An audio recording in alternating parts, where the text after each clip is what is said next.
خادم سمجھ رکھا ہے. خادم ہے لوگوں کا کام ہی کیا ہے صاحب؟ مسجدوں کا کام ہے, امامت کرنا کام ہے ان کا, مؤذنی کرنا کام ہے ان کا. تنخواہ نہیں دے رہے ہیں کیا تنخواہ دیتے ہیں آپ لوگ؟ کیا تنخواہ دیتے ہیں آپ لوگ؟ ایک امام, ایک بیچارہ ٹیوشن پڑھانے والا آپ کے بچوں کو پڑھانے کے لیے آتا ہے تو آپ کیا تنخواہ دیں گے اس کو؟ کیا قرآن کی, کیا حدیث کی, کیا دین کی کوئی قیمت لگا سکتے ہیں آپ؟ کس کی مجال ہے کہ قرآن و حدیث کی قیمت لگا سکے؟ لیکن بڑا احسان کر دیا آپ نے, امام کو تنخواہ دے دی تو یہ سمجھ رکھا کہ صاحب تنخواہ دیا ہم نے. تنخواہ, تنخواہ کبھی غور کیجئے معنی پر. تن کے معنی جسم کے ہیں اور خواہ کے معنی چاہنے کے ہیں. ایک جسم کو جتنی ضرورت پڑتی ہے اس کا نام تنخواہ ہے. کبھی غور کر لیں ہم نے دینی خدام کو کیا تنخواہ دیا. ہمارے اپنے گھر کے اخراجات سے دینی خدام کے اخراجات کو بھی کبھی کمپیئر کر کے دیکھیے کہ ان کی ضرورتیں کیسے تکمیل پاتی ہیں. مسجدوں کی کیا تنخواہیں ملتی ہیں امام کی اور مؤذن کی, اور دینی خدام کو, ٹیوشنز پڑھانے والوں کو کیا آپ دیتے ہیں؟ آپ کے گھر کے اخراجات کا عالم یہ ہے کہ ماہانہ 30, 35, 40 ہزار میں بھی رونا آپ کا برابر برقرار ہے, اور دینی خدام کو 8, 10 ہزار, 15 ہزار تنخواہ دے دی تو یہ سمجھتے ہیں ہم نے فرض ادا کر دیا. بیماریاں ان کے گھر لگی نہیں ہیں کیا؟ ضرورتیں ان کے پاس نہیں ہیں کیا؟ شادی اور ضرورتوں کا مواقع ان کے پاس نہیں ہے؟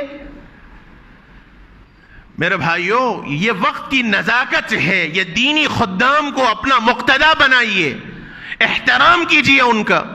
اور جب تک احترام نہیں ہوگا, خدا کی قسم دینی ماحول اور مزاج ہم لوگوں کے اندر نہیں آئے گا. میں یہ نہیں کہتا کہ دودھ کے دھلے ہیں سب, غلطیاں ہر دو سے ہوتی ہیں, ہم سے بھی غلطیاں ہوتی ہیں, اور ہماری اپنی مجلسوں کے اندر اس کا باضابطہ مذاکرہ ہوتا ہے. ایک امام صاحب اگر اپنے فرض منصبی میں کوتاہی کرتے ہیں تو کبھی دل بڑا رکھنا چاہیے کہ صاحب ان کی بھی ضرورتیں ہیں. ایک مؤذن سے اگر اس کی ضرورتوں میں تکمیل میں کوئی کوتاہی ہوتی ہے تو یہ سمجھنا چاہیے کہ وہ بھی انسان ہے, اس کے لیے بھی کچھ ضرورتیں ہیں. ایک گھر پہ پڑھانے والے ٹیوشن استاد اگر آپ کے گھر پہ کسی ضرورت سے نہیں آتا تو یہ سمجھنا چاہیے کہ وہ بھی ایک انسان ہے, اس کی بھی کچھ ضرورتیں ہیں.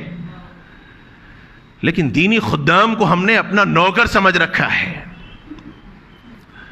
اوپر سے لے کے نیچے تک سب اٹھا کے بول دیں گے. یہ ادب و احترام نہیں ہے, یہ خدام ہے دین کے. آپ اپنی نماز ان کے پیچھے پڑھ رہے ہیں, امام کے پیچھے اپنی نماز پڑھ رہے ہیں آپ لوگ. اللہ اکبر کہہ کے جب آپ تحریمہ باندھتے ہیں تو مسلک کے اعتبار سے آپ سے لا غلطیاں ہو جائیں نماز کے اندر, لیکن سجدہ سہو آپ کو لازم نہیں ہے. اور وہی اگر ایک امام سے غلطی ہو جائے, آپ کہیں گے صاحب میرے سے غلطی نہیں ہوئی, امام سے ہوئی, میں سجدہ سہو نہیں کروں گا, آپ کی نماز نہیں ہوگی. امام کو جب آپ نے اللہ اکبر کہہ کر تحریمہ باندھ دیا تو آپ نے اپنی نماز کو امام کے حوالے کر دیا. اب آپ اپنی مرضی نہیں چلا سکتے, امام رکوع کیا تو رکوع, امام سجدہ کیا تو سجدہ, یہ حال ہے امام کا. اور ہمارے پاس اماموں کا مقام و مرتبہ کیا ہے؟ مؤذن اعلان کرتا ہے, آپ کو وقت شروع ہونے کی اطلاع کرتا ہے, وہ آپ کو ندا لگاتا ہے, حی علی الصلاح, آئیے نماز کی طرف, آئیے کامیابی کی طرف. وہ آپ کو آپ کے دنیا کے جھمیلوں سے نکال کر اللہ کے گھر کی دعوت دے رہا ہے. اور ہم نے مؤذن کا کیا مقام و مرتبہ رکھا؟ ایک استاد گھر پر آپ کے بچوں کو پڑھانے آتا ہے تو وہ صرف قرآن نہیں پڑھا رہا ہے, وہ صرف دینی ماحول نہیں فراہم کر رہا ہے, بلکہ وہ آپ کے بچے کو دینی تربیت کر رہا ہے. وہ آپ کے بچوں کو مرتد ہونے سے, وہ آپ کے بچوں کو دین بیزار ہونے سے بچا رہا ہے. اور آپ نے اس کے ساتھ کیا معاملہ کیا؟ یہ تو پوچھنا ہی نہیں چاہیے تھا. آپ اپنی خوشی سے, اپنی حیثیت کے مطابق دیتے. لیکن یہ جو بھاؤ تاؤ کیا جاتا ہے ٹیوشن پڑھانے کے واسطے, کیا لیں گے صاحب, کتنا لیں گے صاحب, بہت زیادہ ہے صاحب, 4 بچے ہیں صاحب, کچھ تو کم کیجئے صاحب. مذاق بنا رکھا ہے دین کا ہم لوگوں نے. اور اس میں بھی سوچیں گے صاحب کون کم لے رہا اس کے پاس بھیجاؤ, چاہے بچے کی تجوید آئے نہ آئے, چاہے وہ ماحول آئے نہ آئے. اور استاد پڑھا کے چلا گیا تو کبھی اتنی توفیق ہم لوگوں کو نہیں ہوتی کہ بیٹھ کر تھوڑا پوچھیں کہ بیٹا آج مول صاحب نے کیا پڑھایا تم سے. ہر آدمی یہاں بیٹھا ہوا ہر آدمی اپنے دل پر ہاتھ رکھ کر سوچ لے, میرا فرض ہے، میں اپنی فرض ادا کر رہا ہوں. میں مذاکرے کے طور پر آپ سے کہہ رہا ہوں، میں کوئی تنقید نہیں کہہ رہا ہوں آپ کے اوپر. میرا فرض ہے وارث رسول ہونے کی حیثیت سے ہم میں کا ہر ساتھی اپنے دل پر ہاتھ رکھ کر یہ سوچے کہ میں اپنے بچے کی تعلیم کے واسطے اور خاص طور پر دینی تعلیم کے واسطے کتنا فکر مند ہوں، کتنا میں فکر مند ہوں. ایک استاذ کو اگر میں نے رکھ دیا تو کبھی میں نے پوچھا استاذ سے کہ حضرت کیا میرا بچہ پڑھ رہا ہے، میرا بچہ کتنا آگے بڑھ رہا ہے؟ کبھی میں نے پوچھا؟ استاذ اگر لاپرواہی کر رہا ہے تو وہ بھی انسان ہے، لاپرواہی اس سے بھی ہوتی ہے. ہمارا کام ہے ادب کے دائرے میں رہ کر ان سے بھی بات کی جائے کہ مول صاحب اتنا وقت ہو گیا، بچہ آگے نہیں بڑھ رہا، کچھ خیال کیجئے. یہ چیزیں ہمارے پاس نہیں ہیں تو پھر ادب کہاں سے آئے گا ہماری اولادوں میں؟ دین کہاں سے آئے گا؟